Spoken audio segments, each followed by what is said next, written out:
Hey guys, welcome back to our channel. Thank you so much for the love on the last video. We really appreciate it.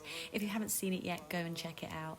Today we're going to be giving you a mini van tour of our converted camper van, and we really hope you enjoy it as much as we enjoyed recording it for you.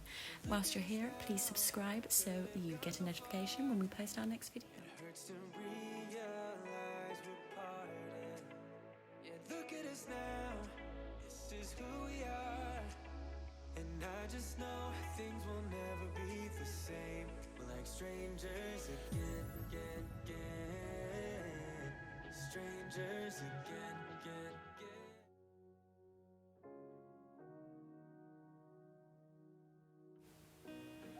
In our van we have 2 gas hobs and we have a sink with running water. This running water is provided from tanks below, which we can fill up on the go. Our running water does require electricity, which is provided from this solar panel on top of the roof. Inside she has the classic rock and roll bed, which can be assembled into 2 seats to carry passengers. Being a micro camper, she is exactly that, micro. So grab a cup of tea whilst we sit down and explain the benefits and the negatives of having a micro camper and what we would do differently if we were buying one again.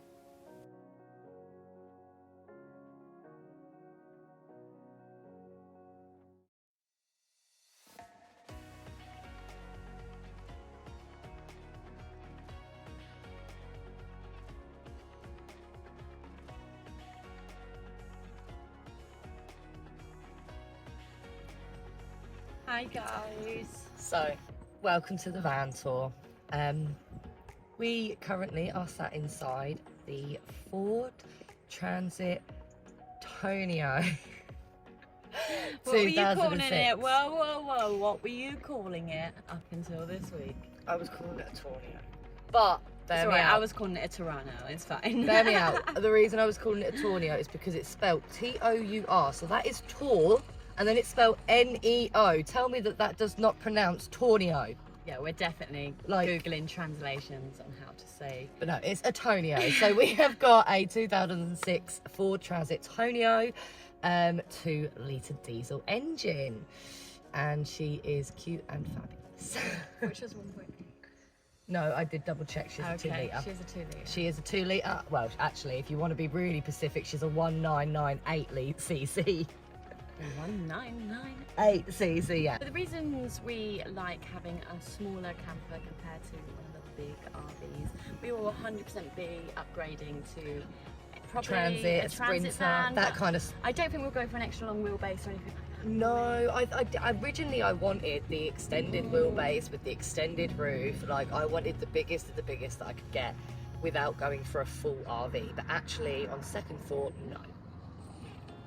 The reason we chose the micro, well, she's not really micro, she's kind of medium micro. The reason we went for a medium micro camper is for height restriction reasons mainly. As you've seen probably on many other camper channels that have got the full ones that you can stand up in, which is amazing, they get pushed out of a lot of parking spaces because of their height. Yeah, with their current, you know, in the UK, van life isn't like there's height restrictions everywhere. They seem to be putting up these height restrictions in a bid to keep campers away because they know campers can't get through them. So that's the first perk of having a medium micro, is that she gets under all height restrictions, even with the solar panel on the roof. And negatives is I can't stand up. I don't really mind not being able to stand up, you know. I do. I really. There's 2 things: is I can't stand up. And with a normal, like you say, the Transits or the Sprinters, the Boxers, the Relays, all of those ones, they're a bit longer. Like, once the bed is out, there is no room in here, as I'm sure you've already seen in the other footage. Is the only way you can move around inside the van is if you have the bed put away, which is not a problem, but I would love to have a fixed bed. Yeah, I would love to have a fixed bed, but still have the space to access the kitchen. That's more because you can't be bothered to make it, you know. Yeah, I'm too lazy to pull it out and put it back all the time, to be quite honest. Yeah, I think for me, it's storage. I was One of going the to say, I think negatives of that's... having a micro camper. I think is that's the next one I was going to say. everything has to have a place. Everything, like, it's like together. Like, 2 positives of living in the van, and I'll do 2 positives of driving a smaller van. And then we'll do the opposite. okay, And I think the negatives, there's nothing negative about driving a smaller van, so it'll all be inside. right, Okay, let's go for it. Okay, so the 2 positives for me about having a medium camper, I wouldn't say she's a micro camper, is she is discreet, you know, with the door shut and our covers up. No one would know that she wasn't a taxi. And She looks like a 9-seater taxi, doesn't I really she? like the what's the word, stealthiness about her. And number 2, because she's so small, she's like a little den. Like, I don't know, she just feels like a little den, and she's really Do you feel cozy. extra... I was going to say extra cosy. You I literally sleep stole really the word out of my well. mouth. So, you know, I sleep really well. Like, you don't feel like, I don't know, sometimes I feel when you tidy a really large bedroom, it can feel really empty, but she just feels like she's hugging you. I think that's the word. Yeah, you like her Yeah. because she's cozy. Okay, my 2 positives. I'm going to go for more positives of driving the medium camper. The first one is the size. She doesn't hit any height restrictions really, like we can get under all of the barriers, so we have a lot more options when it comes to park ups compared to your average size camper van, like your Sprinters and your Transits, that kind of size. So I think that's definitely got to be the number 1 positive for having the medium camper instead of the larger one. Second positive, I don't know, she's just, I love to drive her. She's perfect. Like, she is the perfect first van. I could have got a bigger one. I've got a C1 license. I could have even got a heavier one if I wanted to. But I love the fact that she's small and cozy. I think I'm going to go with that with you. She's small, she's cozy. She's a great first van for me to learn what I like and don't like about vans and what I want to do with the next one. Yeah. Disclaimer, Liza. We love you. We do love you. You're Okay, perfect. we're doing this for the video. You've just taught us a lot, that's all, okay? You've just taught us a lot in the last few months. You're my baby. I love you, okay? Okay, So, my negatives for living inside a medium-sized camper van is she doesn't have a lot of storage. Everything is chock-a-block, and I am not chock-a-block at tidying, so that can be quite a challenge. When you have a wife that is like, she's just, I don't even know what she's like, but she just Tetrises it all, you know. basically, you stay in the ocean or whatever else we're doing in the evening for like an extra hour, So, and I I'm need to like, organise this I'll bit. sort it out. Just stay out of my way, please, Yes. and just let me. Everything has a place, but I completely agree with you that with storage space. Yeah, it's just sometimes you're like, I just wish I had a bit more. My negative is the bed. Like, I love the rock and roll bed. It's really cool how it can fold up and pull out. However, because of the design of the rock and roll bed, there is a lot of metal framing underneath the bed.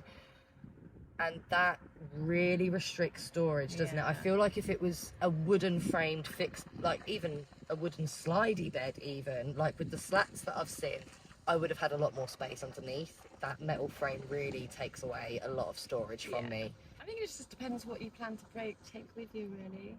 Yeah, like No. I've figured it out, you know, depending on what we're going for, it just determines on what equipment and You what definitely gear would I need a pack. home base to store your other things in, or you're going to be in Yeah, we trouble. couldn't do full-time van life No. in this van, I don't don't think. We've got We got have too to much have- different outdoor We have gear. to have a headquarters, yeah, because once you've got the paddle boards in here and the awning, you can't fit anything else. So. Yeah, and even putting the paddle boards and the awning in here at the same time. Obviously, the awning will come out when we get to the campsite or wherever we're going. But that is literally all of my extra space gone is 2 paddle boards, and they usually actually. So that is. Yeah. That is. That's the main negative. Main negative is storage. Why did they expect people in 2006 to travel in this taxi with no windows? Yes, we have no slidey windows on the back doors, do we? Like, there's no And windows. Every new Tonio I see, like all the 21 plates, they're gorgeous. They look just the same as this, and they've still got the dual doors. But they all have the little windows in the side doors, and You need a window. I think If that is anyone definitely an can upgrade. help us get a window, or Yeah. recommend people to help us get a window. We want a window. We need a window. And also, if especially you can above the see any kitchen. awesome storage solutions, or you can think of anything from looking in the background, drop a comment and let me know, because I'm all up for. Camper Vibe taught us about the storage down in the footwell. Sold. Yes, I love your little shoe idea on Yeah. the step. That's amazing. Getting installed. Sold. For driving her, negatives? She's an old van. She's a bit quirky. And she don't like first gear. No, she's actually really lovely to drive. She is quirky, as you've seen in a lot of our videos. She does rumble a little bit, but she's fresh out of the MOT. She's all good. We are going to put her through a service and see if she needs some extra work done to her. Yeah, don't But look. driving her's absolutely Yeah. fine. She's She's perfect. She's quirky like me. Yeah, I like a quirky old vehicle. When They're we're fun. about to go up a hill, we're like, come on, Eliza, you can Oh, and do the one it. thing I You do can love do about it." driving her is she's got the old school gear stick. I do really like. I really can't think of that many negatives about her. Yeah, But the more time we spend in her and away in her, I'm sure we'll find more.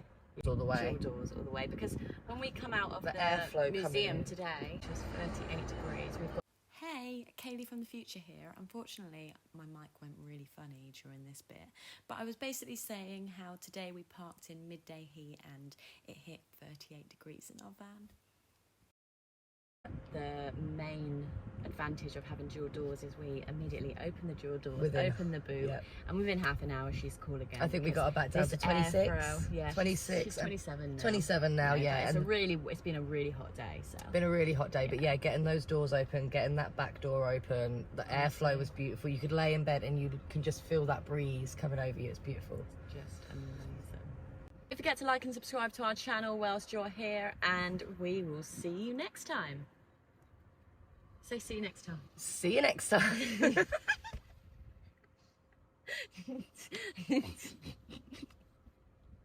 Should we try that again? I think we're so bad. Right. Don't forget.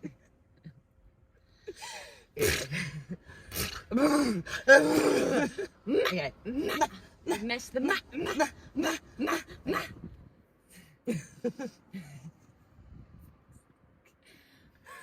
Don't forget to like and subscribe to our channels, guys. Don't. What are you doing? Right.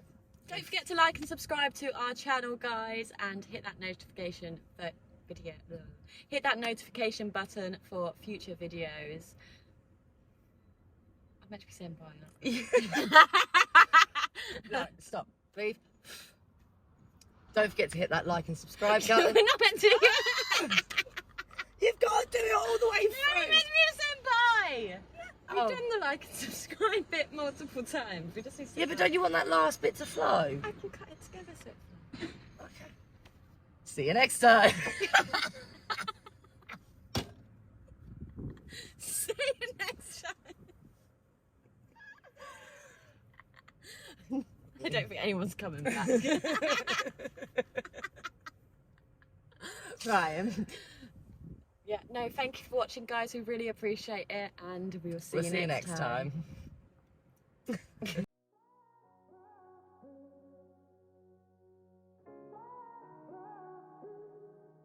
I had a feeling you'd come back.